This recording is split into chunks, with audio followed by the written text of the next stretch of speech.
Bonjour, bienvenue à ce deuxième cours qui a pour but de discuter de Word dans une situation scolaire. Si vous allez à l'école pendant un petit bout de temps, vous allez être obligé de faire des choses dans Word. Par nécessité, votre prof va vous demander de faire exactement ces choses-là. Alors aujourd'hui, le but, c'est de discuter de toutes ces choses que votre prof va pouvoir vous demander et de comment les faire rapidement, efficacement, sans perdre de temps, grâce à Word, un outil exceptionnel. Alors allons-y, parlons un peu de la situation. Vous avez un projet à faire.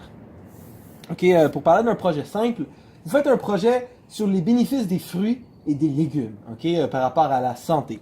Alors, fruits et légumes.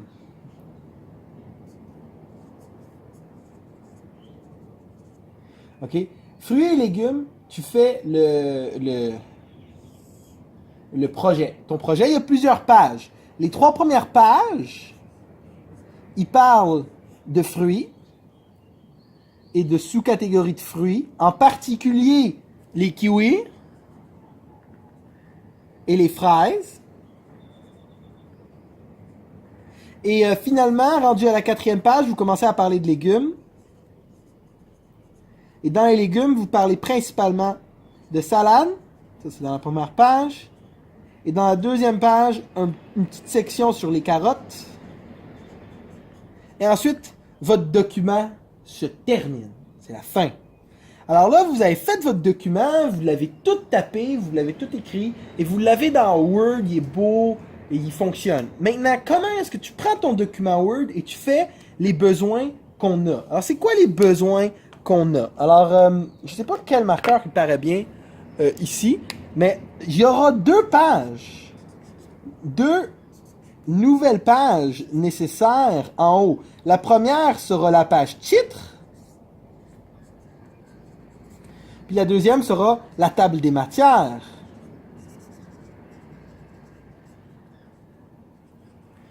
Aussi, il y aura une dernière diapositive qui sera nouvelle. Ça va être quoi? Ça va être la bibliographie.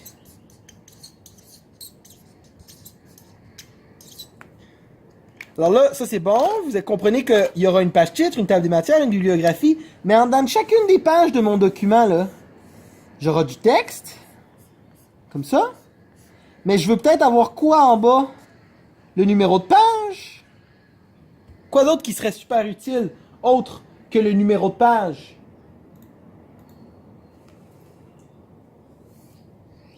Quoi d'autre qui serait super utile, autre que le numéro de page? Peut-être d'autres informations, comme mettre des choses dans le haut ou dans le bas, ou peut-être mettre des notes de bas de page, comme un petit 1 puis un petit 1 qui relie. Toutes ces choses-là sont importantes dans le monde scolaire, et le but d'aujourd'hui, c'est d'être confortable pour faire tout ça. Alors, commençons avec la page titre, et allons à la prochaine étape ensemble. Alors, première chose qu'on va faire, c'est qu'on va aller chercher du contenu vide. Ça veut dire du contenu que je vais pouvoir utiliser pour produire mon document. Là, vous, normalement, quand vous faites un projet, vous êtes obligé de faire de l'information. Ça veut dire que vous la tapez, vous l'écrivez, vous copiez-collez, je sais pas c'est quoi votre technique, vous êtes peut-être quelqu'un de pas correct, là, puis vous faites du plagiat. Moi, je vais aller ici sur Internet et je vais aller chercher du lorem. Je sais pas si vous savez c'est quoi du lorem. Mais du lorem, c'est une sorte de texte vide. Ici, vous pouvez le lire si vous allez sur fr.lipsum.com. Vous pouvez lire c'est quoi du lorem, ça va vous aider. Moi, je vais en générer 35 paragraphes. Et ça me génère 35 paragraphes de lorem. Ensuite, avec mes 35 paragraphes de lorem, je vais les copier. Et je vais les coller. Et ça, dans mon document Word, je vais les coller avec... Ici, vous voyez, je vais juste faire conserver le style uniquement. Et je vais aussi faire des interlignes 1.5. Et ça me produit un document qui a 9 pages. Alors, j'ai 9 pages de lorem, ici, tout bien écrit, tout beau. Et j'aimerais ça faire quoi avec ces 9 pages de lorem? Ben, faire, comme j'ai dit, une table des matières, une page titre, une bibliographie, des sous-sections, toutes les choses que, scolairement, je vais avoir besoin. Alors, on commence. Let's go. Step 1. La page titre. La page titre, probablement la partie la plus facile du cours d'aujourd'hui. Il suffit d'aller ici dans Insérer, page de garde. Et dans page de garde, regardez ce que ça fait. ça vous permet d'insérer des pages de styles différents. Votre prof a peut-être des standards, là. Il faut lui poser la question à votre enseignant s'il y a des standards de page titre. La plupart en ont pas, alors vous pouvez juste choisir celle que vous trouvez la plus élégante ou plaisante. Moi, je vais choisir ici, rétrospective. Une fois que je clique rétrospective, vous allez remarquer que ça rajoute la page titre pour moi. Qu'est-ce qui est cool de cette page titre, c'est qu'elle agit comme la page 0 sans que j'aie besoin de le faire. Quand on va parler de pagination plus tard dans le cours, vous allez remarquer que c'est quand même cool que vous n'avez pas besoin de faire ça. Je vais quand même vous montrer comment faire si c'est votre page titre à vous. Mais sinon, c'est comme ça que ça fonctionne. C'est quoi le titre du document? On va appeler ça les bienfaits des fruits et légumes. Le sous-titre, pas un vrai document. Et je pourrais insérer plus d'informations ici, peut-être, par exemple, c'est un la cité, l'adresse de la société, c'est peut-être pas nécessairement l'adresse que tu veux mettre, mais présenter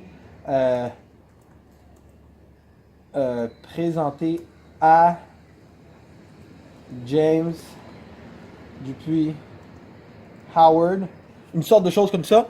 Et ça devrait bien aller si vous faites ça comme ça. Et là, vous pouvez avoir votre page de garde. Ça fonctionne assez bien et ça satisfait la plupart des recommandations de vos profs et de leurs demandes. Alors, maintenant, on a la page de garde. Première chose de fait. J'ai dit que on parle de fruits et légumes. Alors, on commence avec les fruits. J'ai dit. Alors ça va être mon titre. Là, vous autres, qu'est-ce que vous allez faire pour faire un titre? Si vous avez écouté mon dernier cours, vous allez peut-être faire ça comme ça. Gras, italique, l'agrandir et l'appeler un titre. Moi, je vous conseille pas de faire ça. Moi, je vous conseille de prendre votre titre et de mettre un titre 1 si c'est un titre principal, comme un fruit dans ce cas-ci. Alors, fruit, ici, c'est un titre 1. Si j'aime pas le style que fruit est, moi, par exemple, je peux aller le changer. Je pourrais aller chercher un autre police. Je sais pas, moi, je vais aller chercher du Broadway. Je pourrais le mettre plus grand. Je pourrais, je sais pas moi, le mettre en gras et en italique. Et je pourrais décider que ça, c'est tous mes styles de titres pour dans le futur. Pour le faire, il suffit d'aller ici où c'est écrit titre 1, faire un clic droit, puis faire mettre à jour titre 1 pour correspondre à la sélection. Et ça va changer votre titre 1 pour qu'il ait l'air de ça. Là, dans ce cas-ci, moi, je préférerais qu'il ressemble au titre 1 de base pour que ça soit plus facile pour moi. Ensuite, j'ai dit qu'on va parler de kiwi et de fraises. Là, est-ce que des kiwis et des fraises, c'est des titres 1? Non, parce que les titres 1, c'est pour fruits et c'est pour légumes. Titre 2, c'est pour les sous-catégories, ça veut dire les fruits qu'on va discuter. Dans ce cas-ci, les kiwis. Et ensuite, les fraises. Plus tard dans le document, il va y avoir des discussions par rapport aux légumes. Et ça va être quoi? Ça va être un titre 1. Et dans les légumes, on va discuter de salade. Titre 2, parce que c'est une partie. Et plus loin, nous allons discuter de carottes. Et on va mettre un titre 2. Et là, qu'est-ce que j'ai fait? C'est que j'ai été dans mon document aux bonnes places et j'ai alloué le style 1, le style 2, le titre 1, titre 2, qui sont des styles dans Word, au bon titre. Ensuite, il suffit d'aller au début, aller avant fruit et faire un saut de page. Est-ce que vous vous rappelez comment faire un saut de page? CTRL-ENTER. Et là, vous voyez CTRL-ENTER. Et je vais ici. Et il suffit d'aller, pour créer ma page titre, maintenant, d'aller dans Références. Pas page titre, excusez-moi. Pour créer ma table des matières, il suffit d'aller dans Références, table des matières. Et ici, j'ai table des matières automatique. Je clique sur table des matières automatique. Et regardez comment c'est cool. Ça a mis la table des matières automatiquement pour moi. Ici, c'est écrit fruits 2, kiwi 2, fraises 3. C'est vrai, ils sont à cette page-là. Légumes 5, salade 6, puis carottes 8. Ça veut dire que j'ai les bonnes pages pour chacune de mes sous-sections et j'ai pas eu besoin de le faire automatiquement. Alors, comment est-ce que ça fonctionne? Alors, la table des matières, c'est quelque chose d'assez simple. Généralement, la plupart des gens comprennent assez clairement comment ça fonctionne. Mais si je peux être un peu plus clair avec vous puis rajouter un peu plus de détails, la table des matières fonctionne d'une manière assez cool. Alors, si j'ai une table des matières, par exemple, ici, je vais avoir le titre table des matières et ensuite, j'aurai la première catégorie, point, puis la page. Ensuite, encore une fois, on va en mettre une autre, puis là, point, puis une autre page. Alors ici, on va l'appeler le titre A, le titre B, le titre C. Alors, pour que Word soit capable de savoir, il faut penser à Word, là, pas toi, là. Word, c'est pas un outil magique, là. Il utilise des fonctions, là. Ben, c'est un outil magique, là. Mais, comment ça fonctionne? Alors, A, B, C, pour que Word soit capable de savoir que A, B et C vont là, il va falloir que tu ailles dans ton document et tu fasses quoi? Que tu dises A est ici, B est ici, C est ici. Et là, en faisant ça, en réalité, B est ici, puis C serait ici, c'est comme ça. En faisant ça, Word sera capable de voir que A est dans la page 1, que B est dans la page 3 et que C est dans la page 6. Oups. Désolé. Word sera capable de voir que A est dans la page 1, que B est dans la page 3 et que C est dans la page 6. Et ça va faire quoi, ça? Ça va faire que Word sera capable de prendre cette information et d'aller produire la table des matières. Mais en premier, avant de faire la table des matières, il faut en premier faire quoi? Définir les titres 1 et titre 2. Ça fait du sens, ça? Ou c'est pas clair? Hein? Une fois que tu as défini titre 1 et titre 2, tu vas dans l'onglet Références et ensuite tu fais Table des matières.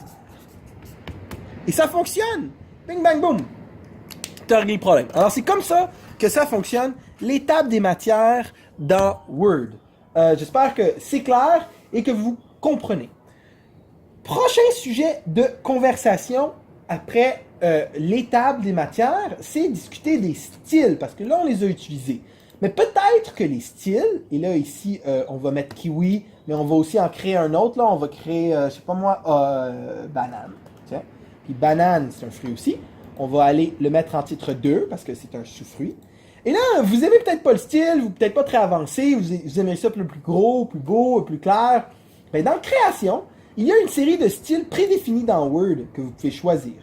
Celui que vous voulez choisir, regardez ici, je clique sur ce petit bouton-là, ça me permet de choisir tout un nouveau style à mon document. Comme par exemple celui-ci, je sais qu'il va paraître plus que les autres, mais regardez, tout mon document a changé. Kiwi n'a pas été... Kiwi, c'est un titre 2, j'ai mis un titre 1. Hey, ouais, c'est bon. Et là, maintenant, regardez ici, je peux voir que j'ai pas de banane. Mais pourquoi? Parce que j'ai pas mis à jour la table. Regardez, je mets à jour la table, je mets à jour toute la table, je fais OK. Et regardez, banane a apparu dans ma page titre. Mais aussi, tout mon document a changé. Hein? Tout le style de mon document a changé. Ça fait en sorte que mon document, il est pas mal plus beau à regarder. Je peux aussi changer pour un autre style rapidement.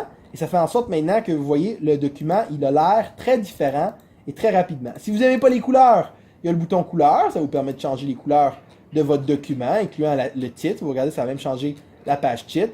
Et vous pouvez même changer les polices. Et oui, pour d'autres polices cool, comme moi j'aime bien TSN puis Rockwell. Et là, regardez, ça change la police de tout mon document.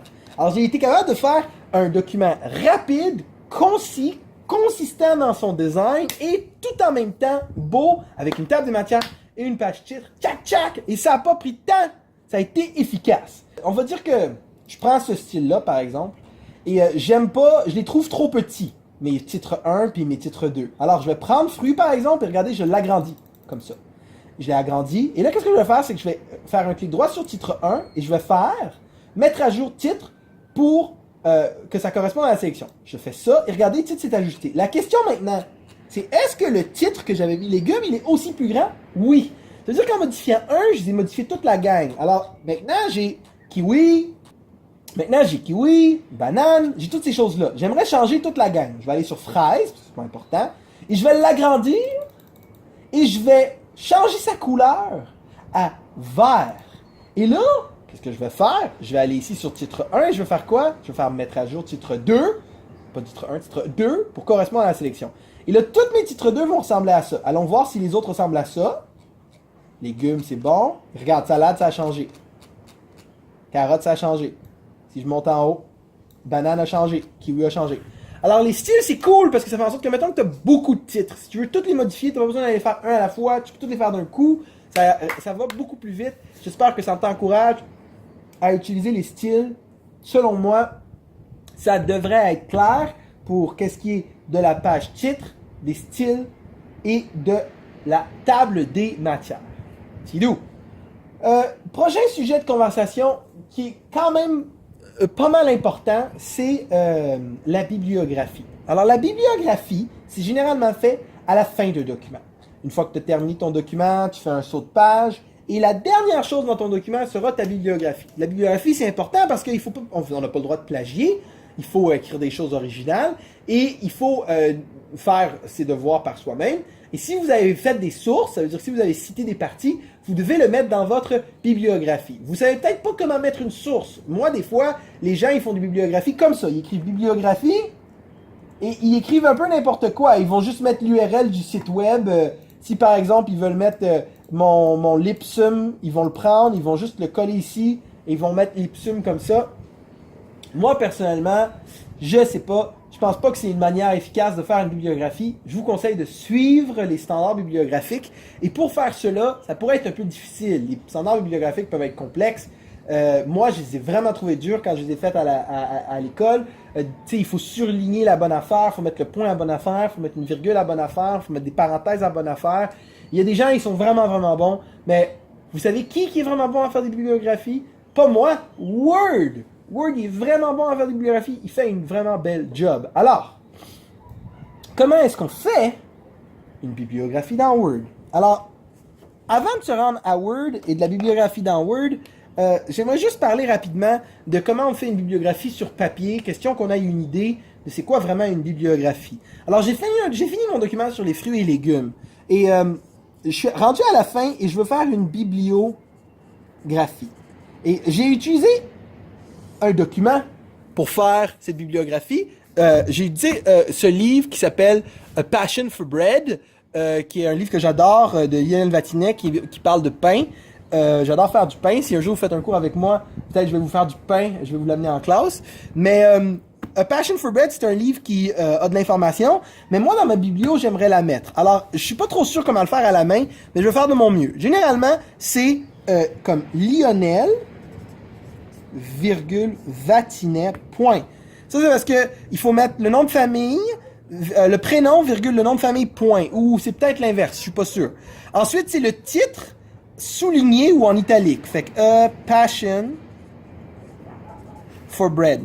Là, vous allez dire, qu'est-ce que tu veux dire en souligné ou en italique? Ben, quand tu l'écris à la main, généralement, c'est souligné. Mais sur un ordinateur, tu peux faire l'italique. Là, il faut mettre virgule. Il va falloir mettre l'année. Alors, l'année, on peut généralement trouver ça quand on tourne les pages. Ici, c'est écrit 2013 par Hachette à New York.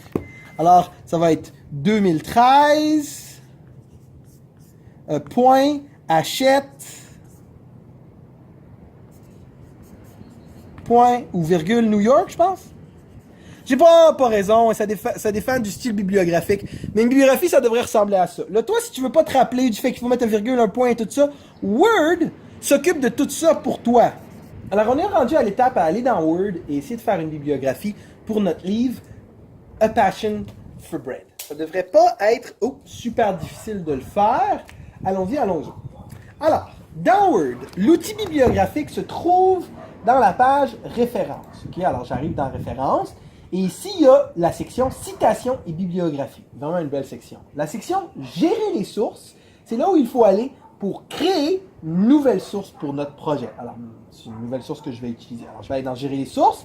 Et ici, dans gérer les sources, j'en ai déjà quelques-unes, je vais les supprimer.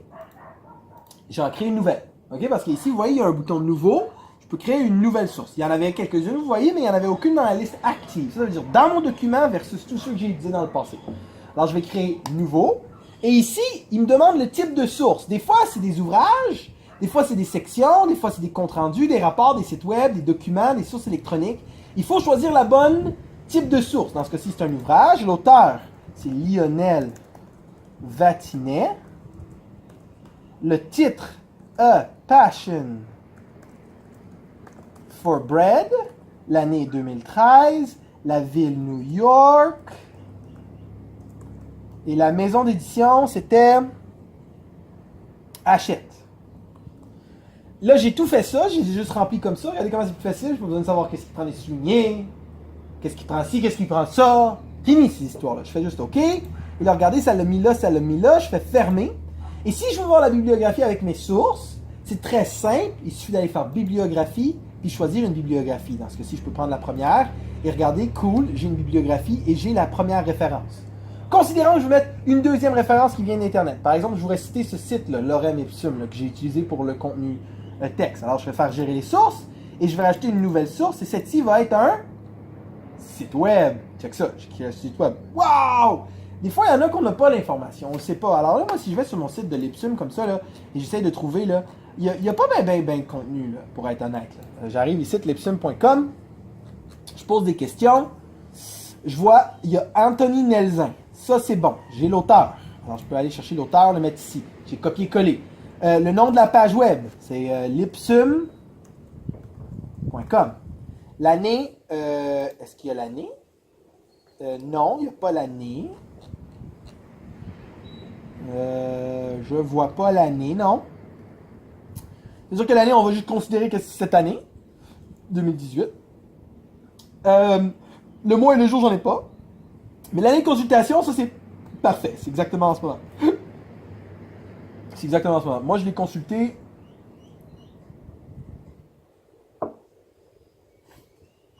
Mais le jour, nous sommes le 10. Et le support, je sais pas s'il y a un support dans le livre, je pourrais aller valider. Pas dans le livre, dans l'autre. C'est pas grave, j'ai pas besoin de le remplir. Je fais OK. Et là, j'ai mon Lipsum que je fais fermer. Et est-ce qu'il est là? Pas encore. Pour l'avoir, tout simplement, il suffit que je clique sur ma bibliographie et je fasse mettre à jour les citations de ma bibliographie. Cool, ça fonctionne. Est-ce que ma bibliographie va apparaître dans ma table des matières? Peut-être, si je mets à jour ma table des matières. Que ma bibliographie va faire partie, et vous voyez, c'est écrit bibliographie à la fin 12. Tout ça, pas besoin de le refaire, pas besoin de faire point, tout automatique. S'il vous plaît, faites-le. Bang! Bibliographie finie, table des matières finie, page titre finie. Ha! Qu'est-ce qu'il reste à faire? Il reste quand même certaines choses à faire, pour vrai, là. C'est pas fini. Mais le gros du travail est fait, fonctionnel, et on est pas mal content de tout ça. Maintenant, je veux parler de pagination. La pagination, c'est quand même un concept assez important, surtout si tu as besoin de faire des choses compliquées, comme une page titre qui a une page 0, ou de faire des paginations plus complexes qui sont séparées par section ou qui recommencent. Tout ce qui a rapport avec la pagination se joue dans le haut de page ou dans le bas de page. Pour la pagination et pour les notes de bas de page, il faut comprendre c'est quoi les en-têtes, les hauts de page et les bas de page. Dans Word, ces sections-là, c'est des sections accessibles, mais ils ne sont pas disponibles tant que tu ne les accèdes pas. Ma méthode préférée pour se rendre au haut de page et au bas de page, c'est d'aller dans le haut ou dans le bas et de faire double-clic. Ou, comme j'aime le dire, double-clic furieux, parce que ça va fonctionner. Une fois rendu dans le haut et dans le bas de page, vous allez pouvoir mettre plein d'informations, comme des numéros de page, des titres de documents, des auteurs, des dates. OK, plusieurs types d'informations qui peuvent vous être intéressants pour que votre document fonctionne. De plus, je vais vous montrer comment aller dans votre texte et dire qu'il y a un 1 ici et que le 1 soit en bas ici pour que tu puisses marquer le contenu. Tout ça, je te le montre assez efficacement. De plus, je vais aussi te montrer comment faire en sorte que quand tu as des choses comme les fruits, avec les kiwis, et les oranges, et les légumes, avec les salades, et je sais pas moi, je sais pas ce que j'avais utilisé, carottes, qu'il y ait les codes comme ça, 1, 1.1, 1.2, 2, 2.1, 2.2. Comment est-ce qu'on fait ce code-là? Ça aussi, je vous le montre. Tout ça, ça s'en vient. C'est pas très compliqué. Alors, pour faire la pagination dans Word, qu'est-ce qu'il faut faire? Il faut, comme j'ai dit, aller dans les hauts et dans les bas de page. Pour aller dans un haut ou un bas de page, il suffit de double-cliquer violemment. Regarde, double-clic, je me suis rendu en bas dans le pied de page. Pour revenir dans le texte, il suffit que je double-clique dans le haut de page. Et là, je suis rendu dans le haut de page. Ça fonctionne super bien. Selon moi, vous n'avez pas besoin de faire bien plus. Ça devrait être assez pour vous connecter au haut et au bas de page. Sachez qu'il y a aussi insérer en tête puis pied de page, qui sont quand même pas pires, mais moi, je préfère personnellement gérer ça de la manière en tête puis pied de page. Et qu'est-ce qui se passe quand vous arrivez dans la tête puis pied de page? Regardez en haut ici, là, c'est écrit affichage, puis ensuite dites-le nous. Si je double-clique en bas, il y a un nouveau truc qui apparaît, qui s'appelle l'onglet création. L'onglet création, c'est un nouvel onglet dans Word, qui s'appelle des onglets contextuels, qui apparaissent seulement dans le bon contexte. Et là, c'est quoi le contexte? Le contexte, c'est le haut de page et le bas de page. Alors, je suis dans le pied de page, et j'aimerais mettre un numéro de page. Alors, je peux aller ici, par exemple, numéro de page, je vais le mettre dans le bas de page. Et ici, si je fais juste naviguer par en bas, il y en a vraiment plein avec des styles différents. Il y en a des plus beaux que d'autres. Il y en a des plus avancés que d'autres. Moi, je vais aller prendre un... tiens, je vais prendre lui ici, avec le sort des tildes, là. Okay? Alors, regardez, ça fait 2 comme ça. 1 comme ça. Et ici, vous voyez, la page titre, elle n'a pas. Pourquoi? Parce que quand j'ai fait ma page titre, j'ai bien été inséré page de garde et j'ai choisi une de ces pages de garde-là. Si je n'avais pas choisi une de ces pages de garde-là, qu'est-ce qui se serait passé? Ce serait la page 1 et la table des matières serait la page 2. Comment je fais pour dire à Word que je veux que la numérotation commence pas à la page titre, mais à la page table des matières? Il faut dire à Word de ne pas commencer à 1, mais commencer à compter à 0, comme ça fait. Alors, moi, j'aimerais ça mettre des numéros de page dans mes bas de page et je l'ai fait. Ça fonctionne bien. J'ai 1, j'ai 2, j'ai 3. Mais, considérons que je voudrais avoir un chiffre 0 à la page titre. Si vous choisissez une page titre dans l'onglet Insérer page de garde, automatiquement, tu n'as pas besoin de penser à ça. Peut-être c'est ça que tu aimes. Peut-être c'est ça que tu veux. Je ne veux pas y penser. Considérons que tu veux peut-être pas faire une page titre automatique de la page de garde parce que ton prof il a des besoins un peu complexes. Et lui, sa page titre, il faut qu'elle soit à sa manière. Alors moi, qu'est-ce que je vais faire? C'est que je vais juste complètement supprimer la page titre. Qu'est-ce que je vais faire? C'est que je vais aller avant table des matières, je vais faire backspace. Des fois, c'est un peu dur de supprimer les pages qui sont faites automatiquement. Généralement, la clé, c'est d'utiliser la touche supprimer sur votre clavier et de vous rendre à l'étape où il y a la table des matières en haut comme ça. Et maintenant, c'est bien la page 1. La première page n'est pas différente ici. Alors, regardez, je vais aller ici. Je vais changer ce petit checkbox. Et là, regardez où ça commence. Ça commence à la page 0. Et tout ça, c'est arrivé un peu comme par miracle en passant. Là. Tout ça, c'est arrivé par miracle parce que j'ai fait insérer une page titre. Sinon, ça serait comme ça. Regardez, 1, 2, 3, etc., etc. Alors, pour faire en sorte que la page 1 soit la page 0, je vais dans numéro de page. Ensuite, dans numéro de page, je vais où? Je vais dans format de numéro de page. Et ici, dans format de numéro de page, je vais commencer la numérotation à partir de 0. Je fais OK. Et là, vous remarquez que la table des matières ici, qui est ma page titre, la première page, c'est la page 0. Je vais revenir ici, puis je vais me permettre de faire un saut de page juste avant. Que la table des matières est tout seul sur sa page maintenant. Ici, j'ai la nouvelle page titre qui n'a rien dedans.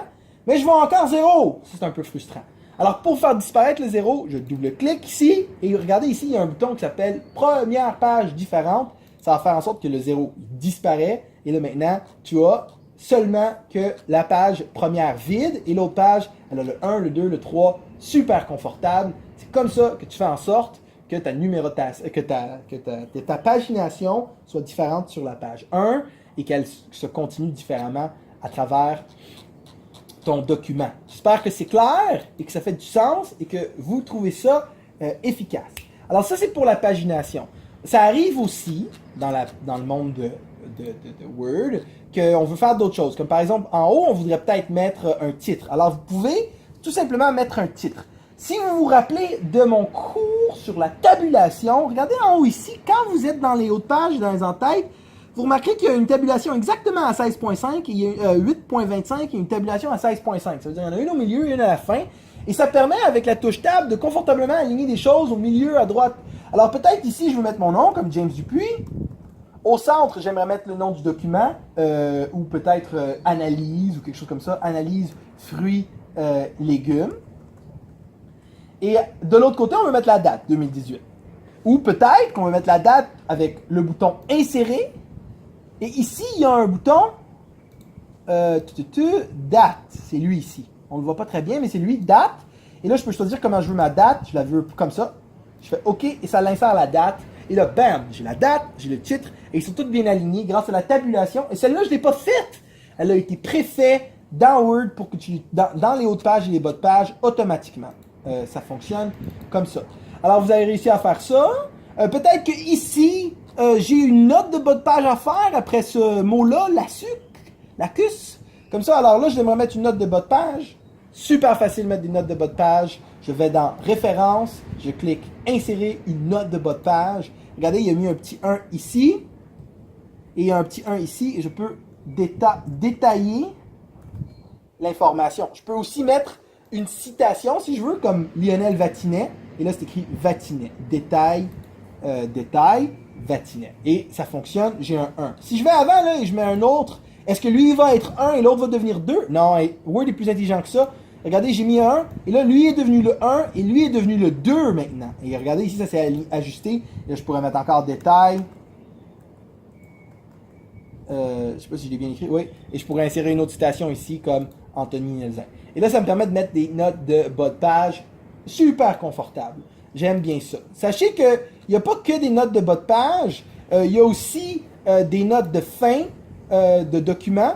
Et ça, c'est quand même assez cool. Je vous conseille d'utiliser celui qui vous plaît le plus. Moi, j'aime bien les notes de bas de page et j'aime bien la pagination. Oh là là! Vous allez dire, bon, James, on doit avoir fini là. On doit être proche du but. On doit être capable de comprendre tout ce qui reste. Bien, comme je vous dis, il reste que la numérotation. La numérotation, c'est dur dans Word parce qu'il y a comme personne qui dit comment le faire, puis c'est pas clair. Et moi, j'ai déjà passé beaucoup de temps à régler de la numérotation. Alors, je vais vous montrer une manière vraiment nickel là, de faire de la numérotation qui fonctionne vraiment bien. Ça, c'est en utilisant les styles, encore une fois. Alors, dans mon document, j'ai des styles ici. Hein? Style, ça, c'est des styles titre 1 et ça, c'est des titres 2. Dans les titres 1 et dans mes titres 2, j'aimerais qu'il y ait des 1, 1.2, 1.2, 1.3, etc., etc., etc. Alors, le but, ce serait de trouver une manière de dire si c'est un titre 1, mais des 1, si c'est des titres 2, mais des 1.1, si c'est des titres 3, mais des 1.1.1, etc., etc. Je vous allez dire ça va être long? Non, ok? Si vous êtes en train de faire ça comme ça, là, si vous arrivez ici et vous écrivez un point comme ça, là, vous arrivez ici et vous écrivez 1.1 comme ça, là, vous ne faites pas la bonne chose. Je vais dire CTRL-Z pour revenir en arrière. Là, vous allez dire, bah, non, c'est sûr, James, c'est pas la bonne chose. Alors, vous allez dire, non, j'utilise ce bouton ici, là, c'est écrit 1, 2, 3, je clique sur lui, et je vais ici, puis lui, je clique 1, 2, 3 encore. Peut-être vous faites ça. Vous allez ici, vous faites Enter. Là, vous refaites un 1. Et là, vous faites Enter. Un 1. Enter? Non, un 1 du contenu. Enter Tab. Ah, ça fonctionne pas! Fait que là, vous êtes bien fâché. Vous n'êtes pas capable d'avoir vos 1.1. Vous savez pas comment. Qu'est-ce que vous pourriez faire? Alors, checkez ça. Ici. Vous voyez, c'est écrit titre 1. Si vous voyez, puis c'est écrit 1. Titre 2, 1.1. Titre 3, 1.1.1. Non. Je clique dessus. Wow! C'est pas possible! Vous avez pas le croire, vous regardez 1, 1.1, 1.2, 1.3. Non. 2! 2.1, tout est clean. Mais la question que j'ai pour vous, là, moi, si je delete banane ici, est-ce que ça va tomber à 1.1 ou est-ce que ça va rester à 1.2? Regardez, je delete banane. Kiwi est à 1.1. Oh oui. C'est vraiment nice. Ça fait en sorte que moi, mes documents, j'ai pas besoin de penser si les numéros sont bons, si les pages sont aux bonnes places, si tout est bien aligné, si les styles sont conformes, si la page titre est à page 0, si ma bibliographie est bien faite. C'est des heures de temps que je vous sauve. J'espère vraiment que vous allez prendre le temps d'essayer de faire ces choses-là. Et cela couvre le cours d'aujourd'hui. Vraiment, j'espère que tu as appris. J'espère que, principalement, je vais te faire sauver du temps parce que Saint-Boire, ça peut être long faire ces choses-là. La perte de temps à réaligner les choses, à s'assurer que tout est la même couleur et la perte de points que vous pourriez faire. Si vous travaillez comme ça, vous n'avez pas de risque. Ça va être efficace, ça va être rapide, ça va être beau et ça va être professionnel. Et tout ça sans perte de temps. J'espère que ça te fait plaisir. Il reste un autre cours de Word. Peut-être que tu vas l'aimer, c'est le cours de Word avancé. On va discuter de plein d'autres sujets cool comme Mail Merge. Le Mail Merge, ça s'appelle le publi-postage en français. Ça va être vraiment cool. J'ai hâte de te voir. Merci d'être venu à un autre cours.